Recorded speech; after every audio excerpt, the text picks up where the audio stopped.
Tanong ng dating Pangulo kay Speaker, magkano na ang binigay ni Speaker sa inyong mga left?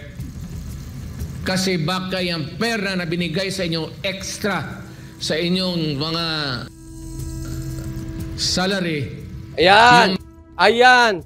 Ito yung mga Pilipino na mga congressman na mga nagsisilbi, mga representatives nyo. Ayan, yan sila. So, yan ay napaka-concern sa inyo. Yang tatlong yan. Pabudol kayo ulit, ha? Mga projects. Yung tawag nilang pork barrel. Yan ang nagagaya ko siya. Dapat malaman ng Pilipino. Ngayon, gusto ko nga malaman, sabi ko nga, open the box. Yan ang gusto kong tignan kung magkano na ang nakuha ninyo sa gobyerno na naibigay sa kamay ninyo. Gusto namin tignan. Magkano na daw ang nabigay ni Speaker sa mga makakaliwa? Nakakatakot po yan, ha? Huwag niyong binibiro yung mga makakaliwa na yan. Ha?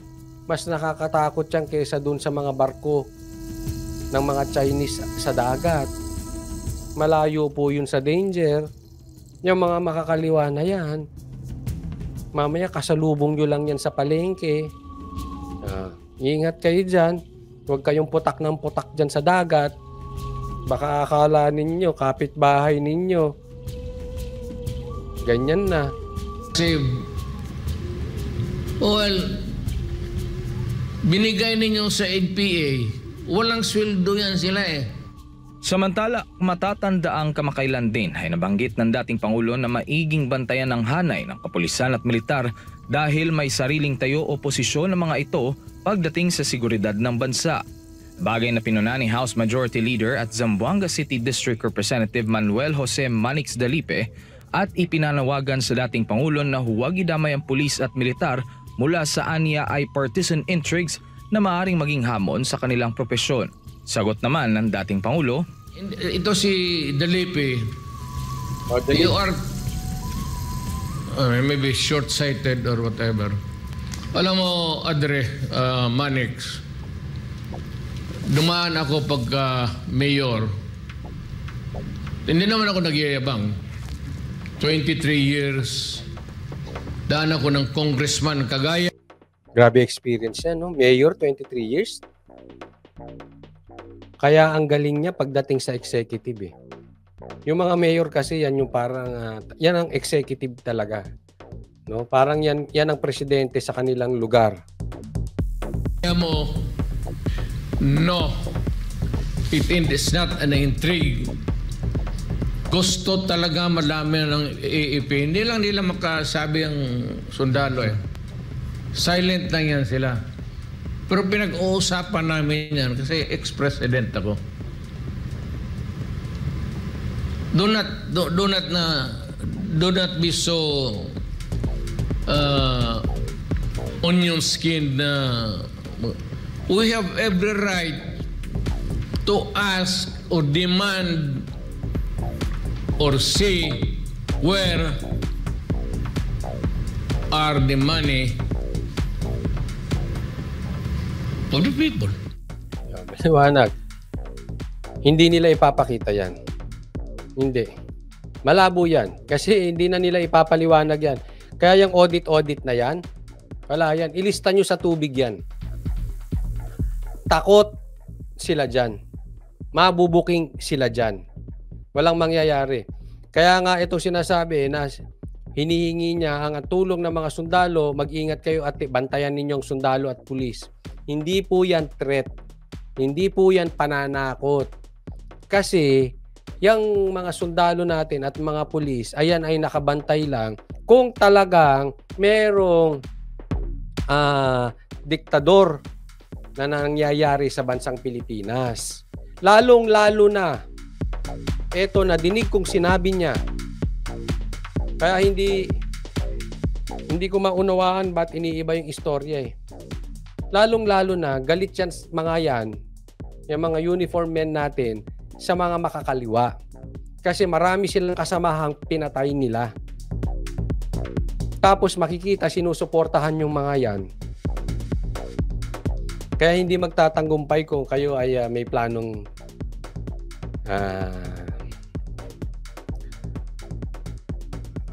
impeachment. Tapos nakikita nila sinusuportahan niyo yung kaaway nilang mga makakaliwa.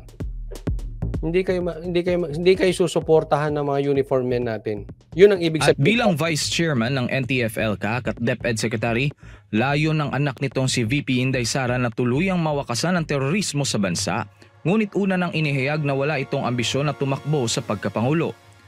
Kaugnay nito ay nabanggit din ni Dalipe na masyado pang maaga para pag-usapan ang umano'y ambisyon sa pagkapangulo ni House Speaker Romualdez. Sagot naman ng dating Pangulo, dapat na maging maingat si Dalipe sa mga binibitawan nitong salita.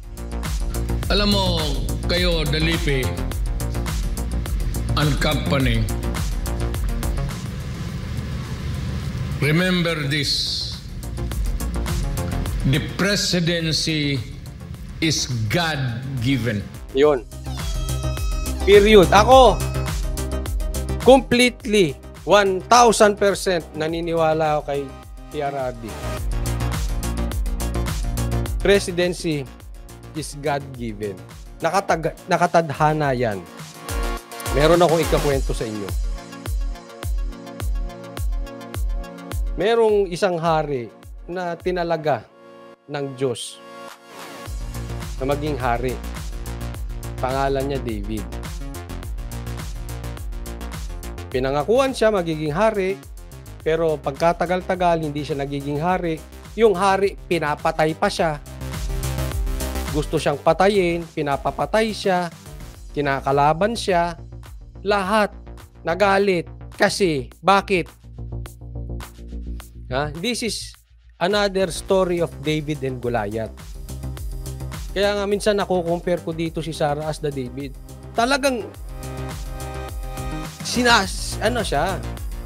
Dahil naiinggit yung hari kay David dahil accomplished si David eh. Hindi ko na lang sasabihin kung ano-ano kasi medyo hindi maganda pakinggan dito. But accomplished siya. Natatalo yung hari. So insecure siya. At balakid sa buhay niya si David kaya pinapapatay. Pero pinangakuan ng Diyos.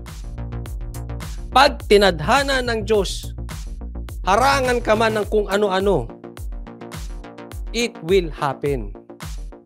Pero, kahit ipagpilitan mong maging hari, pero hindi yan para sa'yo, hindi yan tinadhana ng Diyos. Kahit anong mangyari, hindi ka magiging presidente. And I exactly believe sa sinabi ni PRRD. Totoong-totoo yan. Tadhana po yan. Ano yan? Blessing yan. Kaya, sa madaling salita, you do your part. Kung gusto mo yung ambisyon na yan, walang masama dyan. Pero, wag mong pilitin. Baka dumugo. Kasi kung para sa'yo yan, para sa'yo yan. Yan rin ang sinabi ko kay Inday. Hindi ko nga alam bakit ako na presidente hanggang ngayon ang anak ko. Totoo. Hindi mo talaga wala akong pera, wala akong ano. Basta alam mo pag ayaw ka ng Diyos maging presidente, patayin ka niya.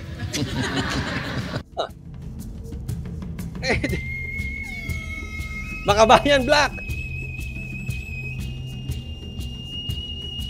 Franz Castro. Oh, kasuhan niyo ulit si PRRD. Grave threat. Patayin ka raw niya. Iba na naman ang intindi nila dyan. Mga bubita kasi. Oh, demanda na naman yan. May nagsabi dito. Grace Norgard. Pag andyan ang smart magic, mananalo si Romualdez at Sandro. May punto ka, Grace Norgard. Pwede. Pero sa isang banda, sundan ko yung sinabi ni PRRD na alin? Ang presidency is a God-given. Pag ginusto ng Diyos, mangyayari.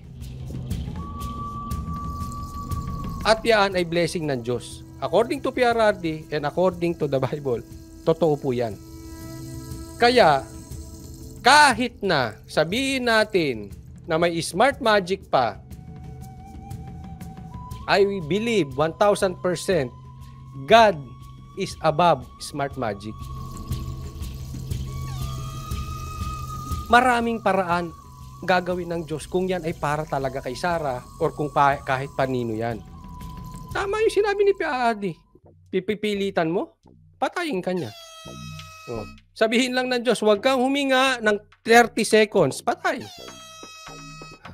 Di ba? Sabihin lang niya na, yung sakit mo, hindi niya naaawatin, patay. Oh. Di ba? Kasi hindi talaga para sa'yo, pinipilit mo. Pero kung para sa'yo yan, hindi ko sinasabing maging passive ka, you be proactive, you do your best para makamtan mo yun. But at the end of the day, nasa Diyos pa rin ang pagpapala. Estrella Rono. Medyo kasi mapupunta tayo sa ano. Paano yung naging presidente na nandaya? Ito po sa aking paniwala. May purpose ang Diyos diyan. Sa lahat. Sa lahat ng bagay. Kahit yung mga hari dati na masasama, hinayaan ng Diyos mangyari yun. Same thing na may mga bagay na hinahayaan ng Diyos na evil na nangyayari. Posibleng may ano yun, may magandang plano ang Diyos doon. Halimbawa, matigas ulo nyo eh. Tuturuan ko kay eleksyon. Diba? Parang ano yan, parang bisyo. Sinabi ko, bawal yung bisyo na yan. Bawal. Ilang beses ka inaawat ka ng Diyos. Bawal yan. Nahuli ka na, hindi ka nakinig. Nakulong ka na, hindi ka nakinig. Nakalabas ka ulit. Bawal yan. Paulit-ulit ka. O sige, ayaw mo makinig talaga. Pinagsasabihan na kita. Ibigay ko na sa'yo yung bisyo mo. Ayaw makinig eh. Para maturuan ng leksyon. Possible, ganun din. Pagka may mga nangyari, bakit nanalo yan? Tigas kasi ng ulo natin eh. Di ba? Panatiko tayo. Hindi. With smart magic not smart magic. Let's admit, mga Pilipinos, may pagkapanatiko tayo, di ba? May mga umaamin nga dito na budol eh. Diba? So, hindi natin matatanggi yun. But anyway, tama yung sinabi ni PRD. Ihulog yung aeroplano sa sinakyan mo, o madisgrasya ka, o heart attack ka. Ganun lang yan. God will eliminate the others to pave the way for His chosen. Okay, salamat, Coach. Babawiin din pala. Okay na. Oo. Kaya nga, we trust God, and then since we are a Christian country, we trust God, and we surrender everything to Him. As we do our part, we do our best, the result, we surrender to God. Ganun lang naman yun eh. Minsan, hindi maganda nangyayari, but then again, kaya nga mo nga sinurrender eh. Dapat complete surrender. You don't surrender 99%. You surrender 100%. Sabi nga, di ba? Sabi naman ni Hani, same yung kapitan, nanalo, pinatay nung unang araw. Diba? Si David, ang daming gustong pumatay kay David. Nangyari naman yung plano ng Diyos. Diba? Yun. Yes. God-given talaga yung leadership. Yes. So, Adre, magdandahan ka lang. I know that. Dahan. Easy lang kayo. Easy lang. Pero sa akin kasi ganito. Ako naniniwala dapat talaga magbanata ng mga politiko. But not now. 2027, pag marapit na eleksyon, mang na makita ng tao kung sino talaga ang matino. Sino talaga yung hindi magandang ginagawa, ibulgar ninyo. But for the meantime, trabaho muna. Magkasundo muna kayong lahat. Para pababain nyo yung presyo. Isipin ninyo, ang taas ng presyo, pinag-uusapan, impeachment. May panahon. There is a time for everything. Sabi nga, there is a time to sleep, there is a time to work, there is a time to eat. Now is the time to work. Oh.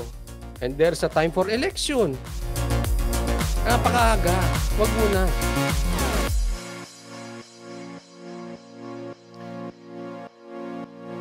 You are the mouthpiece of...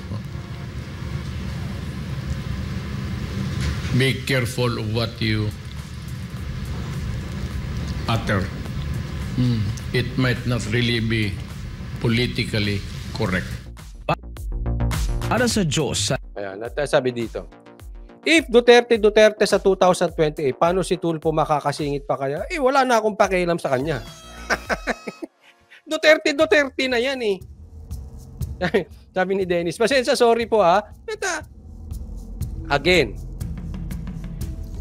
Kasi ang tanong niya, if Duterte sa 2028, paano si Tulfo makasingit pa kaya? Ako wala na akong pakialam kay Tulfo. Solid na yan eh. Pero syempre, hindi ko sinasabi na final na yan. O, malay natin. Diba? Kaya nga sabi ko sa inyo, resibo. Malay natin. Magbago si Sara. O, naging iba timpla niya. Tapos si Tulfo nagtrabaho na nagtrabaho. Example lang. Hindi we support. Ako, I will support Tulfo. Pero kung bukas ang eleksyon at Duterte, ay, wala nang patumpik-tumpik. Kaya lang kasi hindi ko pa masabi kasi 2028. Pero kung bukas, Duterte. Ang ano lang kasi ngayon, posible blessing in disguise din to kay Sara. Tingnan mo mabuti ha. Kung mangyayari yung Duterte sa 2028, ako'y naniniwala na malaking posibilidad that the Sara of 2022 is totally different from the Sara sa 2028. Kasi marami na yang natutunan. Hindi na yan mabilis mabola. Hindi na yan papabudol. Alam na niya ang laro ng politika. At iba ang wisdom ng tatay. This time, makikinig na yan sa tatay. Kita nyo naman, iba na eh. Yung dati, nagpasaway yan. Pinatatakbong president, iba ginawa.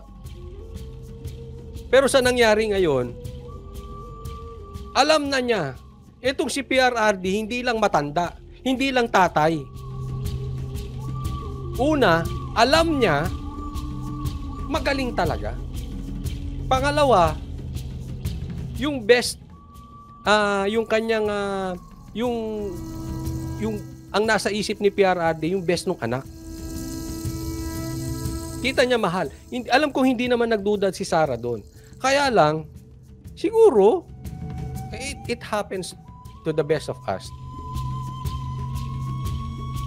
Sa akin din. Minsan may dumarating yung pagka-rebelde natin sa magulang. No? Pero imposibleng hindi natuto si Sara sa nangyayari ngayon. Maybe. Ako'y naniniwala ako sa mga bagay-bagay. Kung talaga si Sara ang tinadhana ng Diyos, hindi ko pa alam ha, kung si Sara talaga ang tinadhana ng Diyos para maging presidente sa 2028, God is preparing her. Yung nangyayari ngayon is a preparation. Tatandaan po natin, yung mga nangyayari sa buhay natin, God is preparing you to something bigger. Bigger than what you expect, bigger than yourself. Kung hindi nangyayari ito, pa-relax. Baka hanggang ngayon, nabobola pa si Sara. Di ba? Dahil sa nangyari ngayon, ay, ang talas na ni Sara. Hindi na siya mabobola.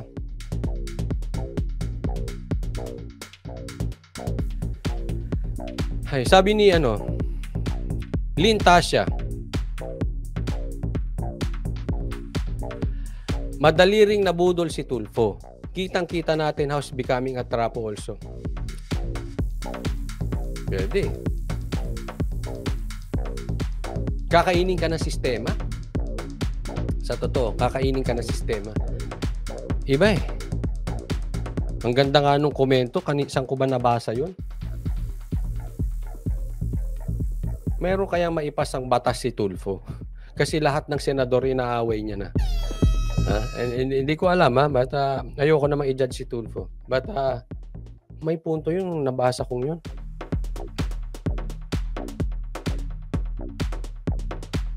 Malay nyo, nangyayari ngayon, blessing in disguise. Maging Duterte. Volt Gamer, yan yung pinupunto natin. Trial by fire ni Sara yan para mas lalong gumaling sa 2028. Ako, in my experience, tingnan nyo yung experience ninyo.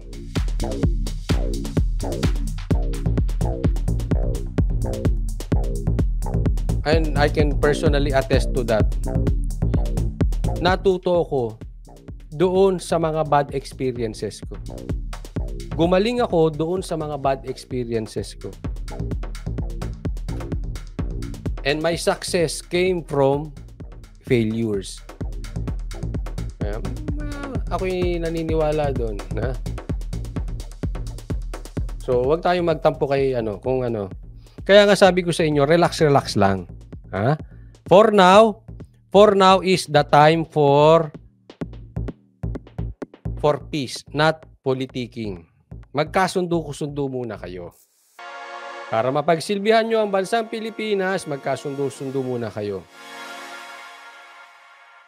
Buuin nyo muna yung dapat nyo buuin, pababain ninyo ang bigas, tapos ang usapan.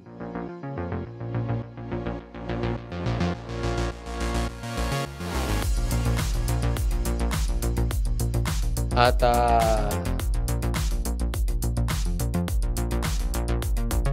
baka naman hinahanda. Sana nga eh. Hindi ko alam. Pero may nagsasabi kasi na pwede pa rin daw si PRRD eh. Hindi ko rin alam. But sa tingin ko hindi na pwede na maging presidente.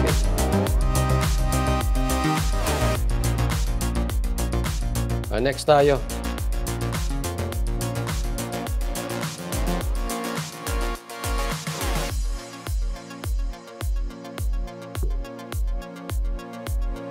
And